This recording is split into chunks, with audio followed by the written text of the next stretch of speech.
Hello friends, welcome back to my YouTube channel. देखिए आज दिन की शुरुआत हो रही है खिले खिले बहुत सारे कलर के फूलों से। तो ये मेरे बगीचे का ही फूल है जो कि मैंने पूजा के लिए तोड़ रखा है फ्रेंड्स। और आज का दिन है बजरंगबली के बर्थडे का दिन है। तो आप सबको बधाई हो हनुमान जयंती की। और हम आ चुके हैं अपने पूजा रूम में पूजा करने के लिए। सुबह का सारा काम कंप्लीट है। और जैसे कि आज मतलब डबल पूजा का दिन है हमारे इधर। जैसे कि आज बजरंगबली का बर्थडे है और हमारे गांव में जो श्रीमद् भागवत महापुराण लगा हुआ था उसका आज 7वां दिन है। तो मुझे आज कुछ ज़्यादा ही घर में काम है। घर के काम निपटा लिए हैं मैंने और ये बजरंगबली की पूजा कर रहे हैं हम लोग। और घर का भी डेली का जो मॉर्निंग का पूजा करते हैं वो कर रहे हैं। और आज झंडा भी लगाने का रिवाज है तो हम लोग झंडा भी लगाएंगे बजरंगबली का। मतलब पूरा प्रसाद वगैरह सब बनाकर। तो मैंने सब प्रसाद वगैरह रेडी कर लिया है, घर की भी पूजा कर ली है। ये देख सकते हो हम सब मिलकर, जैसे कि बच्चे लोग की छुट्टी चल रही है अभी, आज छुट्टी है सॉरी। तो सब लोग ही मिलजुल कर पूजा कर रहे हैं और बहुत अच्छा लग रहा है। आप देख सकते हो सारी तैयारियां हो रखी है। और मैं ये सब पूजा ख़त्म करके जैसे कि मैंने बताया कि भागवत का 7वां दिन है तो मुझे वहाँ पर भी जाना है। तो मैं जल्दी जल्दी मतलब पूरे विधि विधान से जहाँ तक मुझको आता है, जहाँ तक मैं कर सकती हूँ, मैंने सारे देवी देवताओं की पूजा कर रही हूँ मैं। और ख़ास तौर पर आज बजरंगबली का दिन है तो आज उनको अच्छे से सिंदूर वगैरह लगाकर लाल फूलों से उनकी पूजा करी हूँ। और अच्छे से जितना हो सका मैंने भोग वगैरह बनाया है उनके लिए। एक प्रकार का रोट होता है जो बनाया है घर में और उससे उनको भोग लगाया है फ्रेंड्स।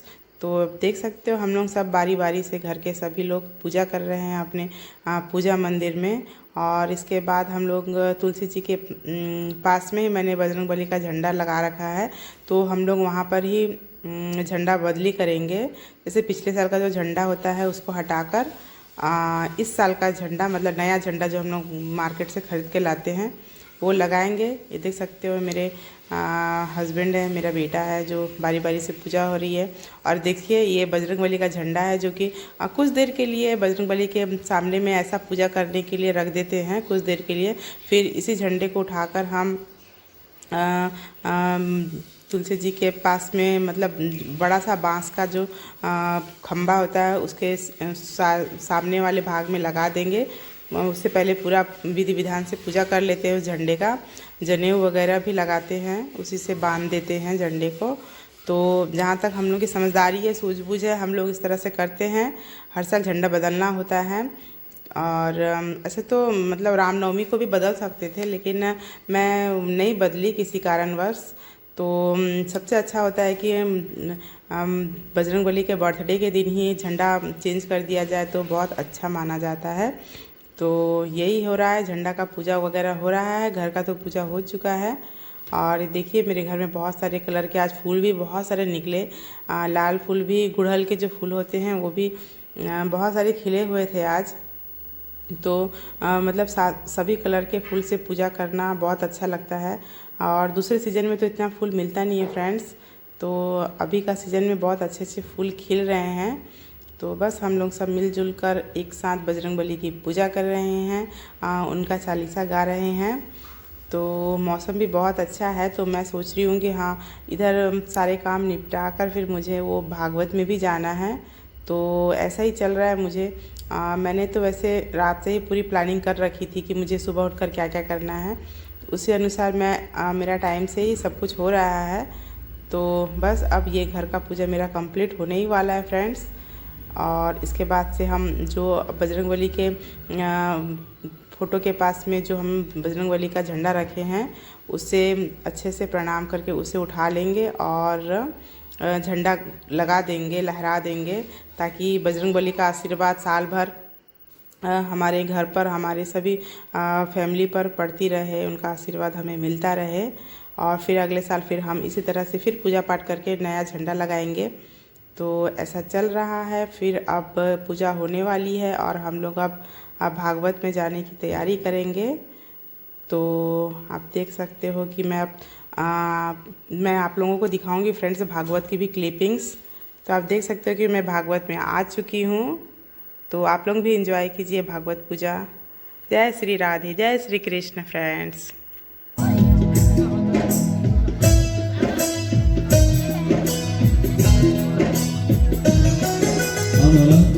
श्रीमान मनोज भोजेन्द्रजी हाम्रो व्यास गुरुदेवले पदार्पण गर्नुहुँदैछ। सबैले जोरदार तालीको साथमा उहाँलाई स्वागत गर्नुहोला। जमिन राधे राधे विषय छोडिदिनु भयो। श्री राधा श्री राधा धन राधा श्री राधा श्री राधा परम धन राधा राधा राधा राधा राधा परम धन राधा राधा राधा राधा राधा परम धन राधा राधा राधा राधा राधा परम धन राधा राधा राधा राधा राधा हमारो धन राधा श्री राधा श्री राधा हमारो धन राधा श्री राधा श्री राधा परम धन राधा श्री राधा श्री राधा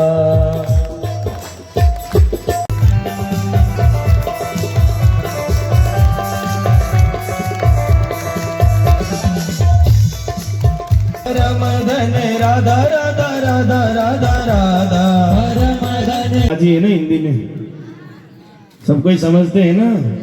दोनों हाथ एक बार ऊपर करके क्या बोलना है। तो चलो सबको मैं हिंदी में ही सुनाने का चेष्टा करूंगा। तो जैसे कल के प्रसंग में हम लोगों ने श्रवण किया था, ठाकुर जी का शादी पैस के साथ हुई थी, माता रुक्मिणी के साथ बड़े धूमधाम से द्वारिका में संपन्न हुआ।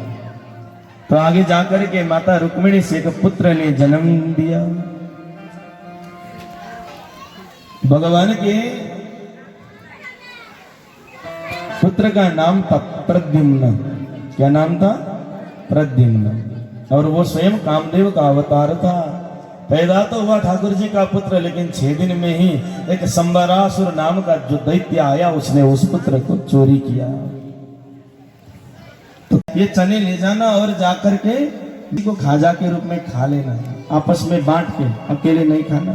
अपना अपना भाग मैंने कर दिया।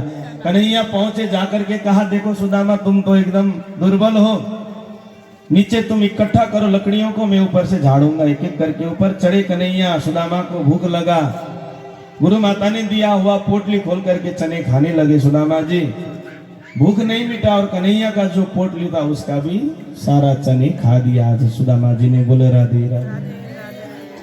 कन्हैया जैसे नीचे उतरे, लकड़ी सब इकट्ठा हो गया और बोल रहे हैं कि सुदामा जरा मेरा चना देना, मैं खा लूंगा, मुझे भी भूख लग गया। तो सुदामा जी ने कहा, देखो कहा कन्हैया, मुझे तो रहा नहीं गया, बिल्कुल भूख सता रही थी, इसलिए मैंने तो सारा सब खा दिया। आज कन्हैया ने कहा, देखो तुमने गलती किया, दूसरों का भाग कभी खाना नहीं चाहिए। दूसरों का भाग खाने से क्या होता है? दरिद्रता आता है। जैसे अपना भाग का खा लो, और भोजन करते समय देखो दूसरों के भाग में देखना भी नहीं चाहिए, मेरे में ये है, उसमें ये है, ये नहीं। और पाको दोषो नदीयते, पका हुआ भोजन को कभी दोष नहीं देना चाहिए, ऊपर से नमक भी नहीं डालना चाहिए। देखो जो बन गया, ठाकुर जी को जो भोग लग गया, बस हो गया, बोलो राधे राधे। दोष तब दो, दोष दे सकते हो, लेकिन तब अगर एक बार खाने से आपका पेट हर दम के लिए भर जाता है तो दोष दो भाई, मीठा मीठा बना के खा लो, कोई दिक्कत नहीं है। लेकिन अभी खाया फिर शाम को खाना निश्चित है ना, एक बार से भूख नहीं मिटता है। अभी जैसा भी हो भाई खा लो, शाम को और बढ़िया बना करके खाना। साधु संत यही कहते हैं, कभी पका हुआ अन्न को दोष लगाना नहीं चाहिए, भरसक थाली में अन्न छोड़ना नहीं चाहिए। महाराज एक एक सीता, एक एक जो अन्न होता है ना, एक अन्न से आप 6 अध्याय थे वो पद्म पुराण से लिए हुए थे, भागवत के महिमा जो आदरणीय व्यास जी अभिमन्यु गुरु जी से हम लोगों ने रात्रि के समय में श्रवण किया। बोलो राधे राधे। अब प्रथम स्कंद में 19 अध्याय हैं। कितने अध्याय? 19 अध्याय। पहले भक्ति योग का निरूपण है, व्यास नारद जी का संवाद है, नारद जी का पूर्व जन्म चरित्र प्रसंग और राजा परीक्षित को समित पुत्र श्रृंगी का श्राप और परमहंस शिरोमणि सुखदेव जी का आगमन करते हुए प्रथम स्कंद को यहीं पर विश्राम किया जाता है। बोल भक्तवत्सल भगवान की। दूसरे स्कंद में 10 अध्याय हैं।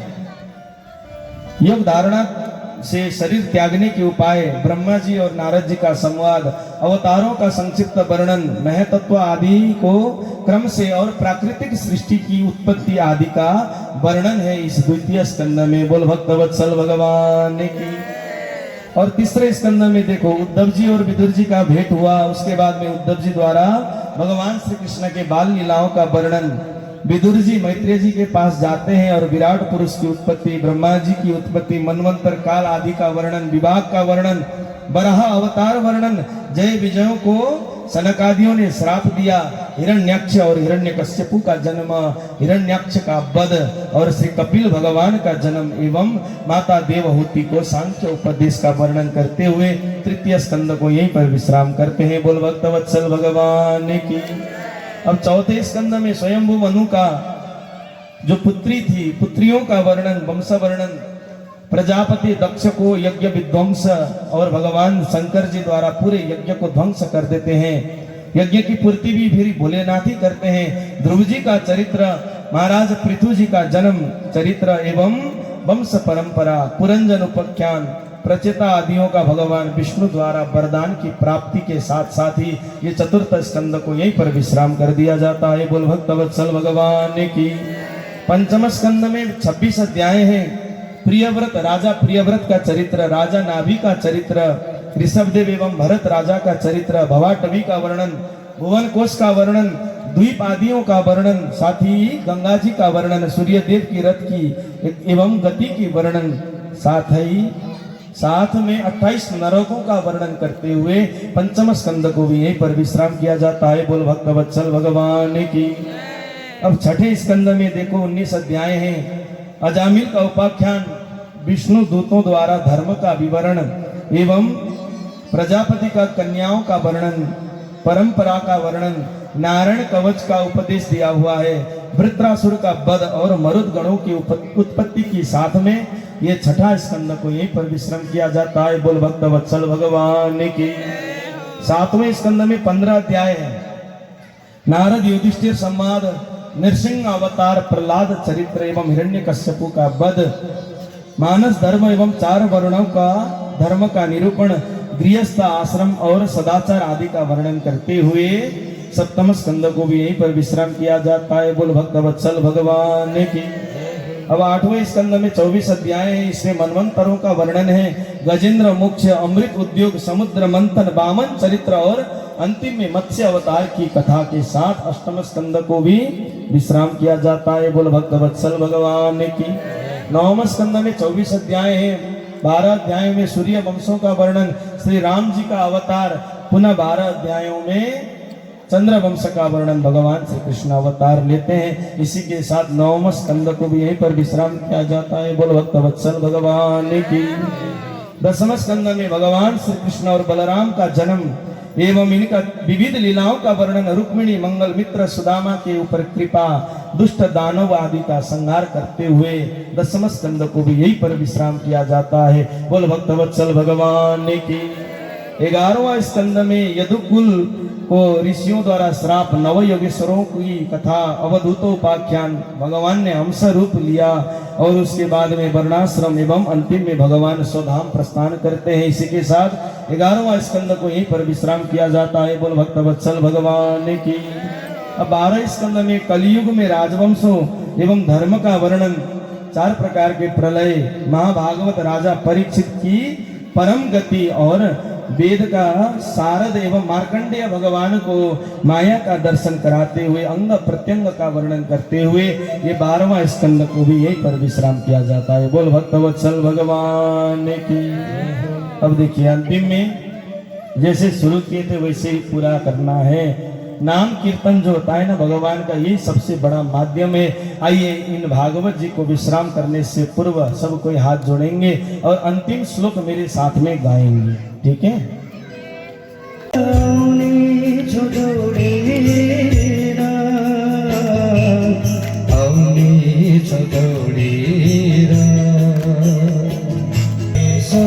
सखी भाई माघ छो विदाई